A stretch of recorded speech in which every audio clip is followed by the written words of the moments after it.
$1.9 billion will also be set aside to build resilience in the Singapore economy and society.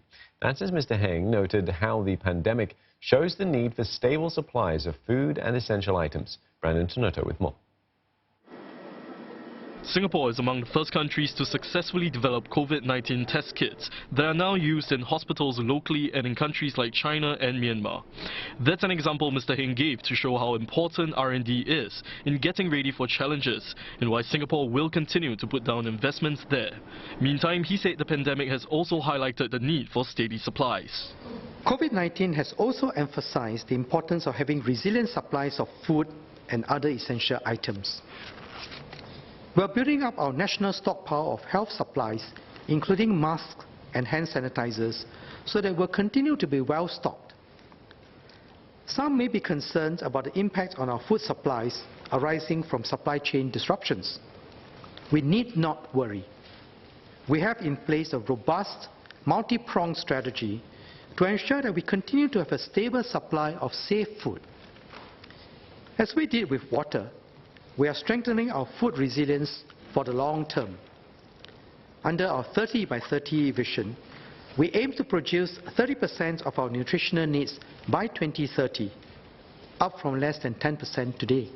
But firms also have a part to play, like using the lull period to build capabilities, scale up, transform and go digital. They can do that by tapping on newly enhanced government grants and schemes. Some of these include the SME Go Digital Program, Enterprise Development Grant as well as the Productivity Solutions Grant. Workers in all sectors will now get more support to upskill too. 90% absentee payroll rates will be extended to our employers when they send workers for training. Singaporeans will also be able to use a one-off $500 SkillsFuture credit top-up for courses from next month instead of October previously. But building a strong society is not just about giving more social support. It's about fostering a culture of social responsibility. And Mr. Heng said the government will do what it can to encourage this. As the COVID-19 situation develops, we may need to introduce a broader range of safe distancing measures to stop the transmission chain. Everyone must play their part to comply with these measures for the sake of others. But it may sometimes be costly for employers and households to comply with these measures. We'll provide help where appropriate to mitigate the impact and support responsible behavior.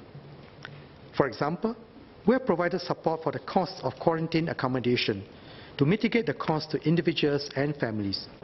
All in, Singapore will need to keep its sights on the future even as the nation deals with immediate challenges. Mr. Heng said that only then will it be able to emerge stronger from the pandemic, both as an economy and a society.